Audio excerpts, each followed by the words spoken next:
د پښتنو قومي جرګه نن دویمه شپه ده چې دوام لري، یعنې نن 14 اکتوبر دی چې دلته په میلیونو پښتانه راغلي دي، دلته سره یو ځای دي، فیصلې روانې دي چې نن 80 نفره کمیټې وټاکل سو. هغو په قرآن شریفو باندې لاسونه کښېښو، 80 کسه د پښتنو مشران چې هغو دا قسم وکړي، دا قرآن یې وکړي د دې ټولو پښتنو سره چې موږ به د یو چا د وینو، د یو شهید د وینو، د یوې کونډې، د یوې یتیم، د یوې پښتانه سره هم خیانت نه کوو.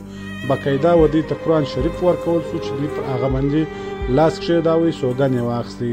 د بهرنۍ میډیا مطابق چې دلته و دغه د خیبر و میدان ته کومه ده د پښتنو د 11 اکتوبر جرګه چې پکې روانه ده، ول دلته تقریبا 2 میلیونه څخه زیات پښتانه دلته را یوځای سوي دي چې په دې کې د هرې قبیلې مشران، ځوانان، سپین ږیري په دې کې موجوده دي.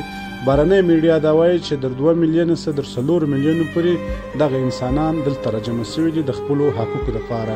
دوستانو دغه ویډیو پیغام پر مخ باندې دومره در سره نشر کړئ چې د سوشل میډیا در ټولو پښتنو پورې ورسیږي. دغه زموږ ستاسو د پښتنو یو داسې جرګه ده چې هغه زموږ و پښتنو ته خپل حقوق ورکولی سي، زموږ پښتانه د بل د غلامۍ خلاصولی سي. نن دویمه شپه ده، یعنې 14 اکتوبر دی چې د خیبر میدان دومره په زیات تعداد باندې رش دي چې دومره پښتانه پکې کې دي، بې انتها خوند کوي، بې انتها د پښتنو حوصلې بلندې دي. پښتانه به آخر کار و خپل هدف ته رسیږي. کمې چیرې ویډیو د خوش وړ ګرځېدلې وي یا تاسو د جرګې نوي معلومات غواړئ، نو د معلوماتو دپاره زموږ شاکر سنګري پیج یا سنګري نیوز در سره فالو کړئ.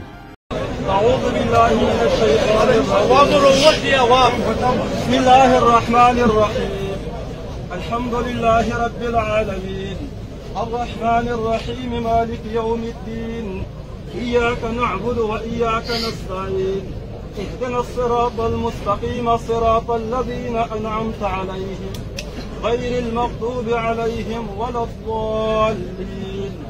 بسم الله الرحمن الرحيم. قل هو الله أحد الله الصمد لم يلد ولم يولد ولم يكن له كفوا أحد. بسم الله الرحمن الرحيم. قل أعوذ برب الفلق من شر ما خلق ومن شر غاسق إذا وقب ومن شر النفاثات في العقد ومن شر حاسد إذا حسد. بسم الله الرحمن الرحيم. قل أعوذ برب الناس ملك الناس إله